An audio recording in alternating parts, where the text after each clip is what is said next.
July 6, 1944, 22:47 hours, 12,000 feet over Saipan. First Lieutenant Dale Haberman sits in the cockpit of his P-61 Black Widow night fighter, watching the phosphorescent glow of his instrument panel in the darkness. In the seat behind him, his radar operator, Lieutenant Raymond Mooney, stares at a circular green screen showing glowing blips that represent Japanese bombers approaching from the north. "I've got 3 contacts," Mooney reports, his voice calm despite this being their first combat interception. "Bearing 340, range 8 miles, altitude 10,000 feet. Haberman adjusts his heading, turning the massive twin-engine fighter toward the contacts. The Japanese bomber crews, flying Mitsubishi G4M Betty bombers toward American positions on Saipan, have no idea they're being tracked. No idea that 12,000 feet above them, an American aircraft equipped with airborne radar is plotting an intercept course. No idea that in 4 minutes, Haberman will destroy 3 of their bombers without any of them ever seeing his aircraft. Because the P-61 Black Widow doesn't fight like other fighters. It doesn't dogfight in daylight where enemy pilots can see you coming. It doesn't rely on visual sighting or lucky encounters in the dark. Instead, it uses the SCR-720 Airborne Intercept Radar, a revolutionary technology that lets American crews see enemy aircraft in total darkness from miles away. And once the Black Widow locks onto a target, that target has perhaps 30 seconds to live. By mid-1904, the Pacific Air War has entered a new phase. American fighters dominate daylight skies so completely that Japanese aircraft can only operate at night. Japanese bombers strike American positions after dark, harassing Henderson Field on Guadalcanal, bombing supply ships at Saipan, attacking airfields at Leyte. These night raids don't inflict massive damage, but they're effective harassment that disrupts operations, prevents rest, and occasionally destroys valuable aircraft on the ground, and American forces struggle to stop them. Traditional day fighters like the P-38 Lightning and F-6F Hellcat can fly at night, but finding enemy aircraft in darkness is nearly impossible. Without radar, night interception requires a night fighter to be in the right place at the right time, and even then, they must visually spot the enemy aircraft, which means getting within a few hundred yards in complete darkness. The odds of successful interception using visual detection alone are less than 5%. Searchlights help, but only illuminate small areas and alert enemy bombers that fighters are hunting. Anti-aircraft guns fire blindly at engine sounds, rarely hitting anything. The result? Japanese bombers operate with relative impunity at night, striking when and where they choose, withdrawing before American fighters can intercept. This situation frustrated American commanders who watched Japanese bombers attack their bases night after night, while fighters sat helplessly on the ground. The solution required completely rethinking what a fighter aircraft should be. Traditional fighters prioritize speed, maneuverability, and firepower for daylight dogfighting, but night fighting required different characteristics: stability for instrument flying in darkness, space for radar equipment and a dedicated operator, heavy armament to ensure quick kills, and range for long patrols.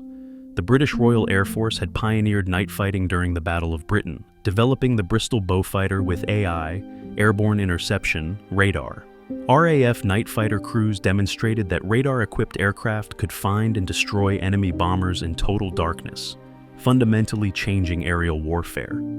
The U.S. Army Air Forces recognized they needed similar capability for the Pacific. In January 1941, 11 months before Pearl Harbor, the Army Air Forces issued a requirement for a purpose-built night fighter incorporating radar, heavy armament, and 2-man crew. Northrop Aircraft Corporation submitted a radical design, a twin-engine, twin-boom aircraft with a central nacelle housing the crew, powered by 2 Pratt & Whitney R2800 engines, producing 2,000 horsepower each. The Army approved the design in March 1941. Northrop designated it the P-61. The crews would name it the Black Widow, after the deadly spider that hunts in darkness. The P-61 Black Widow looks like no other American fighter of World War II. Instead of a traditional fuselage, it has a central crew nacelle flanked by twin booms extending rearward from the engines. The design provides excellent visibility for the pilot and creates space for the SCR-720 radar antenna in the aircraft's nose. The twin-boom configuration places the tail surfaces well behind the engines, reducing turbulence and improving stability, critical for smooth flight during radar-guided night interceptions. The dimensions are massive for a fighter: 49-foot wingspan, 49 feet long, 14 feet tall. Maximum takeoff weight, 36,200 pounds, heavier than many medium bombers. But the P-61 isn't designed for dogfighting, it's designed for stalking. The engines, two Pratt & Whitney R2800 double wasps, provide 2,000 horsepower each, giving the Black Widow a top speed of 366 mph at altitude. Not as fast as day fighters, but fast enough to catch Japanese bombers, which typically cruised at 230-280 mph. More importantly, the R2800 engines are reliable, powerful, and smooth-running, essential qualities for night operations, where engine failure means death. The armament is devastating. 4 20mm M2 cannons mounted in the belly, each carrying 200 rounds. The 20mm cannon fires a high explosive shell, weighing 4.5 ounces at 2,850 feet per second. Each hit creates an explosion that can sever control cables, rupture fuel tanks, or destroy engines. 4 cannons firing together deliver 1,200 rounds per minute of explosive shells, a 3-second burst puts 60 explosive rounds into the target. No bomber can survive that kind of punishment. Early P-61s also mounted a dorsal turret with 450 caliber machine guns, but this was removed on most aircraft due to buffeting problems. The 4 20mm cannons proved sufficient for any target. The radar system is the Black Widow's revolutionary feature. The SCR-720 Airborne Intercept Radar, developed by MIT's Radiation Laboratory and built by Western Electric, is the most advanced airborne radar system in the world in 1944. The system consists of a transmitter that sends out radio pulses at 3,000 megahertz, a receiver that detects reflections from aircraft up to 10 miles away, a circular display screen showing the operator a God's eye view of surrounding airspace, an antenna in the aircraft's nose that can be aimed left, right, up, or down. The radar operator, officially called the radar observer, RO, sits behind the pilot in the crew nacelle, watching the circular green screen. Friendly aircraft appear as blips of light. Enemy aircraft appear as different blips, larger, brighter, moving differently. The RO's job is to identify enemy contacts, guide the pilot toward them using verbal directions, and maintain radar lock until the pilot achieves visual contact. It requires intense concentration, excellent communication between pilot and RO, and the ability to interpret radar returns correctly, distinguishing aircraft from clouds, terrain, or electronic interference. The training is extensive. P-61 pilots undergo special night flying training beyond standard flight school, learning to fly entirely on instruments, to trust their gauges more than their instincts, to maintain precise airspeeds and altitudes in total darkness. Radar operators attend specialized schools teaching radar theory, equipment operation, target identification, and communication procedures.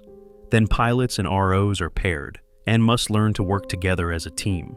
The pilot controls the aircraft, but depends entirely on the RO for target information. The RO has no flight controls, but depends entirely on the pilot to position the aircraft correctly. Success requires perfect coordination and absolute trust. By early 1904, P-61 squadrons began deploying to the Pacific. The 6th Night Fighter Squadron arrived at Guadalcanal in March 1944. The 4 and 18th Night Fighter Squadron deployed to Saipan in June 1904. Among the 4 and 18th's crews, First Lieutenant Dale Haberman and his radar operator, First Lieutenant Raymond Mooney.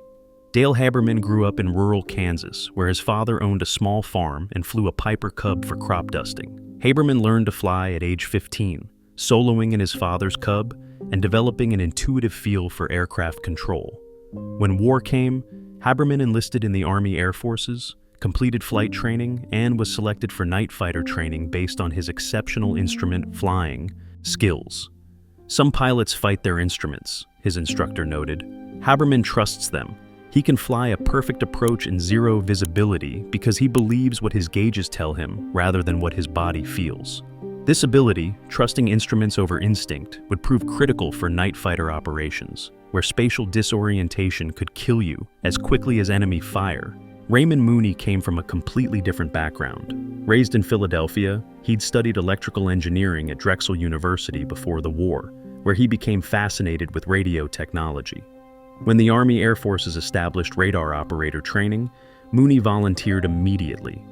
He understood radio wave propagation, antenna patterns, and signal processing, knowledge that made him exceptional at interpreting radar displays. Most ROs just watch the screen and report what they see, his radar instructor said. Mooney understands why the screen shows what it shows. He can distinguish real targets from false returns because he understands the physics. Haberman and Mooney were paired in January 1904 during advanced night fighter training at Orlando, Florida. The pairing was somewhat random. The Army matched pilots and ROs based on availability rather than personality compatibility, but they developed an effective working relationship quickly. Haberman was taciturn, methodical, precise. He flew by numbers and procedures. Mooney was more analytical, questioning, always trying to understand the why behind procedures. Their differences complemented each other. During training exercises, they achieved higher intercept success rates than any other crew in their squadron, finding and destroying target aircraft in training scenarios 87% of the time, compared to the squadron average of 63%. Dale doesn't waste words, Mooney would later recall.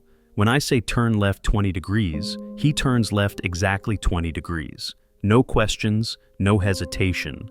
And when he says, I need 30 more seconds, I know I have exactly 30 seconds to get him lined up. That kind of precision makes everything work. Their crew chief was Technical Sergeant Michael Rodriguez, a 28-year-old from Texas who'd worked on radar systems at MIT before transferring to the Army Air Forces. Rodriguez maintained their P-61, nicknamed Midnight Lady, with obsessive care, checking the radar system before every flight, calibrating the 20mm cannons to ensure all 4 guns converged at 400 yards, testing the engines to ensure smooth operation at all power settings. Night fighters can't come back with mechanical problems, Rodriguez explained to his maintenance crew. Day fighters have other planes in formation to protect them if they have issues. Night fighters are alone. If something breaks, the crew dies. So, nothing breaks. By July 1904, Haberman and Mooney had flown 23 night patrols over Saipan. They'd detected Japanese bombers on radar 7 times. But in each case, the Japanese aircraft detected their presence and fled before Haberman could achieve visual contact for a gun attack. The Japanese had learned that American night fighters were operating and were training their crews to watch for telltale signs, searchlight activity, radio chatter, or the faint glow of exhaust flames. On July 6th, that would change. The mission brief at 2100 hours was routine.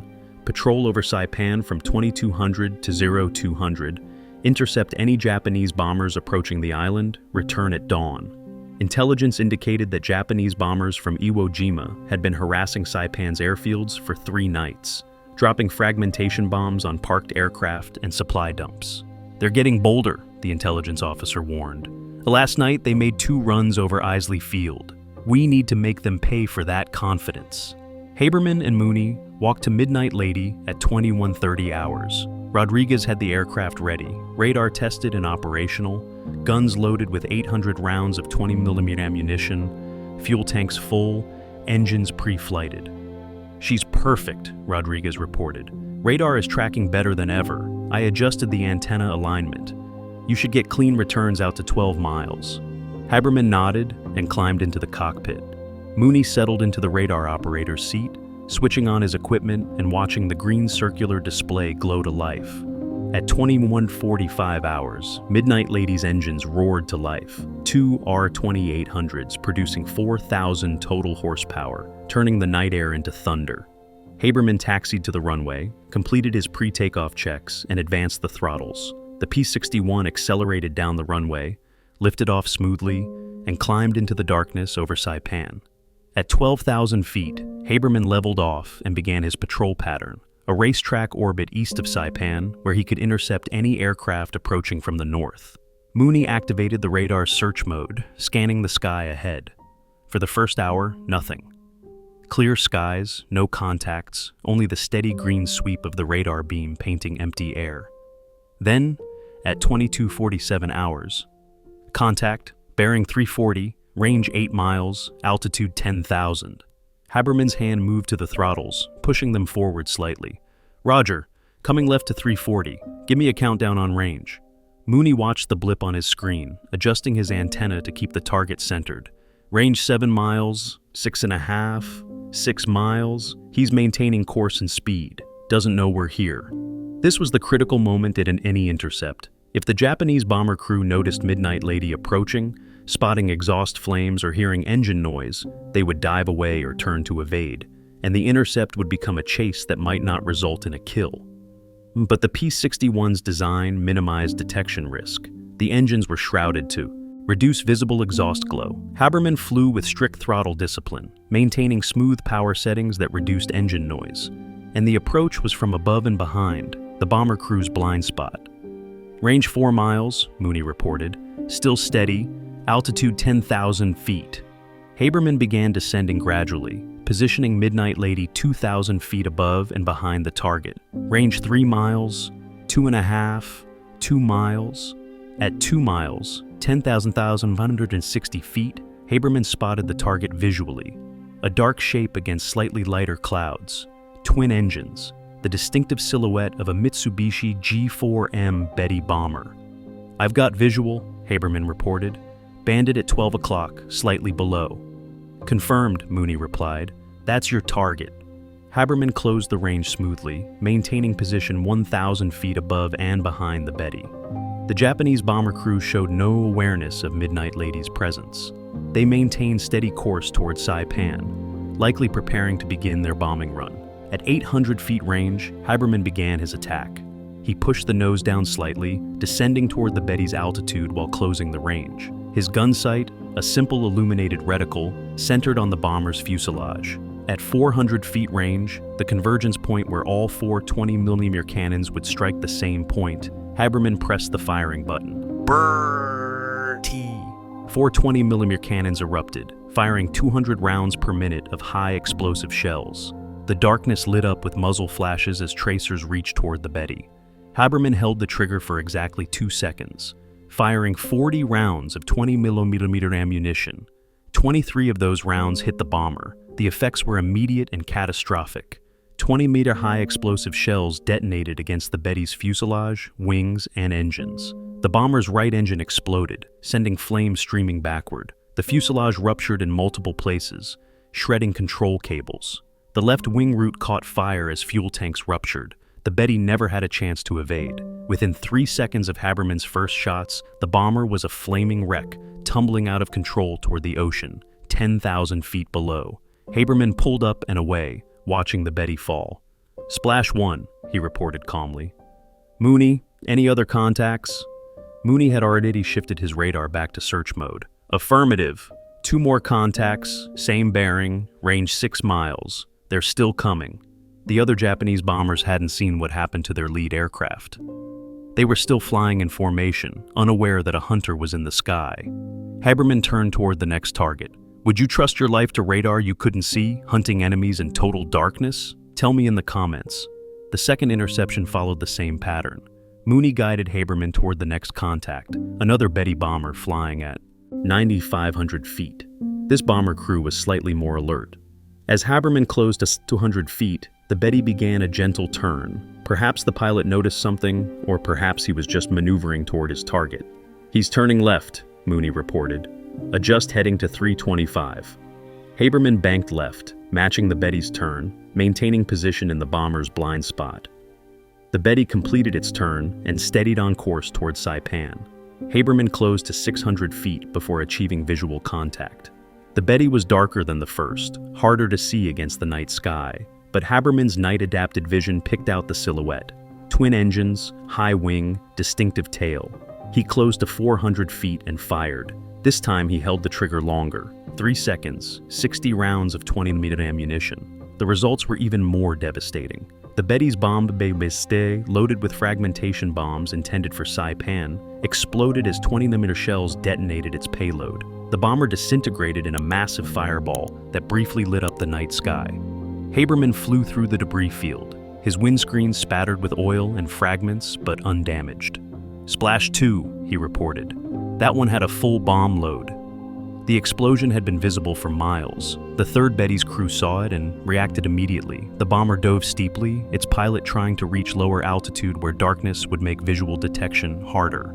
Third contact is diving, Mooney reported, bearing 350, descending through 8,000 feet fast. He knows we're here. This was the most dangerous type of intercept, a maneuvering target that knew it was being hunted. Haberman pushed his throttles forward and dove after the Betty. The P-61 accelerated in the dive, airspeed increasing rapidly, 300 mar, 3D. The Betty was diving at maximum speed, its pilot pushing the engines to emergency power while descending as steeply as he dared. Range 2 miles and closing, Mooney reported. He's leveling off at 3,000 feet. The Japanese pilot's plan was sound. Level off at low altitude, then make a high-speed run towards Saipan, where anti-aircraft guns might hit the pursuing night fighter. But the plan required reaching Saipan, and Haberman wasn't going to let that happen. At 5,000 feet, Haberman leveled off behind the Betty. Range, 100 feet, and closing rapidly. The Betty's tail gunner opened fire, a 20mm cannon mounted in the tail position, firing tracers that arced toward Midnight Lady. Haberman jinked left, then right, evading the defensive fire while maintaining pursuit. The tail gunner's tracers revealed the Betty's position perfectly, ironically helping Haberman track his target. At 800 feet range, Haberman centered his gun sight and fired a long burst. 4 seconds, 80 rounds. Multiple 20mm shells struck the Betty's tail section, destroying the tail gun position and killing the gunner. More shells walked forward along the fuselage, rupturing fuel tanks and igniting fires. The Betty's left engine exploded, the propeller separating and tumbling away. The bomber rolled left, out of control, and plunged toward the ocean.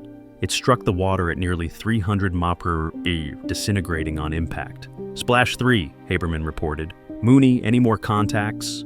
Mooney scanned his radar screen carefully. Empty sky. The Japanese bomber formation had been destroyed. 3 aircraft shot down in 12 minutes. Negative contacts. Sky is clear. Haberman climbed back to 12,000 feet and resumed patrol. They would fly for another 2 hours before returning to Saipan at dawn, but there would be no more Japanese bombers that night. Word had spread among Japanese air crews. American night fighters were hunting with unprecedented effectiveness. Flying missions over Saipan had become suicide. The P-61's success on July 6th was no isolated incident. Over the following months, Black Widow crews across the Pacific racked up impressive kill records. By September 1904, P-61s had destroyed over 50 Japanese aircraft, mostly bombers caught at night when they thought darkness protected them. The psychological impact on Japanese air operations was severe. Japanese bomber crews who had previously attacked American positions with relative impunity now faced a threat they couldn't see, couldn't evade, and couldn't fight. Many crews refused night missions. Those who flew did so, knowing they might never return. Japanese night bombing sorties decreased dramatically, not because Japan lacked aircraft or crews, but because the missions had become too dangerous. The P-61 demonstrated that airborne radar had fundamentally changed aerial warfare. Before radar, night interception was mostly luck, being in the right place at the right time, spotting the enemy visually, closing for a kill before they escaped. With radar, night interception became systematic, detecting targets at long range, tracking them precisely, approaching from optimal angles, achieving kills with high probability. The technology spread rapidly. By late 1904, the U.S. Navy was developing night fighter versions of the FE-6F Hellcat with airborne radar. The British continued refining their AI radar systems, creating increasingly sophisticated versions. Post-war, every major military power invested in airborne radar research, recognizing that control of the night sky required electronic detection. The P-61 itself proved to be an excellent platform. Beyond night fighting, Black Widows served as night intruders, attacking Japanese airfields, trains, and shipping after dark. The combination of radar for detection and heavy 20mm armament for destruction made them devastating ground attack aircraft. Some P-61s were modified for reconnaissance, using cameras mounted in the belly to photograph targets at night. Others served as pathfinders, using their radar to lead bomber formations to targets in darkness or bad weather. The versatility came from the fundamental design philosophy: build a stable platform with sophisticated sensors and heavy weapons, then adapt it for whatever missions needed doing. Dale Haberman and Raymond Mooney flew 47 combat missions together, achieving 7 confirmed kills and 4 probable kills. They survived the war, both receiving Distinguished Flying Crosses for their night fighting success. After the war, Haberman returned to Kansas and eventually became a commercial airline pilot. His instrument flying skills and calm demeanor under pressure made him ideal for that role. Mooney stayed in the Air Force and became a radar systems engineer, working on early warning radar systems during the Cold War. His understanding of radar principles and combat experience made him invaluable as the Air Force developed increasingly sophisticated air defense networks. Technical Sergeant Rodriguez remained with the 418th Night Fighter Squadron through war's end, maintaining P-61s and training new crew chiefs. He took enormous pride in the fact that not one of the aircraft he maintained ever suffered a mechanical failure that caused loss of the aircraft or crew. "I kept them flying," he would tell his family years later. "My pilots and ROs hunted the enemy because they trusted their aircraft. And they trusted their aircraft because I made sure everything worked perfectly." The P-61 Black Widow served only briefly, from 1904 to 1954, but its impact on aerial warfare lasted much longer. It proved that purpose-built night fighters could dominate nighttime skies, denying enemies the sanctuary of darkness. It demonstrated that sensor technology was as important as speed or maneuverability in modern combat, and it validated the concept of multi-crew fighters where specialized operators handled complex systems, allowing pilots to focus on flying and fighting. These lessons influenced post-war fighter development profoundly. The F-94 Starfire jet night fighter of the Korean War used the same concept: two-man crew, airborne radar, all-weather capability. The F-4 Phantom II, one of the most successful fighters of the Cold War, was designed as a two-seat aircraft with a radar intercept officer, directly descended from the P-61 concept. Modern fighters like the F-15E Strike Eagle continue the tradition: sophisticated sensors, two-crew operation, heavy weapons load, all-weather capability. The P-61's most important legacy wasn't its specific design, but its demonstration that future aerial warfare would be electronic. That detecting the enemy first mattered more than seeing the enemy first. That technology could extend human capabilities beyond natural limitations. And that darkness, once a barrier to combat, could become just another domain where properly equipped forces could operate and dominate. In modern warfare, would you rather have a fast fighter with limited sensors, or a slower one that can see everything? I'm curious what you think. By 1945, Japanese pilots referred to the P-61 as Kuroi Yurei, Black Ghost, a fitting name for an aircraft that appeared without warning, struck from darkness, and disappeared before anyone could react. American crews took pride in that reputation. They painted their aircraft flat black, added shark mouths and kill markings, and flew with confidence that their technology gave them overwhelming advantage. When the last P-61 was retired from Air Force service in 1954, it marked the end of an era. But the principles it embodied, electronic warfare, sensor superiority, multi-crew cooperation, continued evolving through every generation of military aircraft. Today's F-35 fighter, with its sophisticated radar, sensor fusion, and electronic warfare systems, is the direct descendant of the P-61's revolutionary approach to aerial combat. The night sky that once sheltered Japanese bombers became their graveyard. Because American engineers built a fighter that could see in darkness. Because crews like Haberman and Mooney learned to trust instruments over instincts. And because mechanics like Rodriguez kept sophisticated technology working in primitive conditions. The P-61 Black Widow flew for only 10 years, but it changed aerial warfare forever, proving that the side that sees first, shoots first, and dominates. And that in war, technological advantage can turn enemy strengths into fatal vulnerabilities. These stories of innovation, courage, and technological revolution deserve to be remembered. Subscribe so they never fade into history. Next time, the submarine that sank more tonnage than any other, and the captain who made impossible decisions in enemy waters.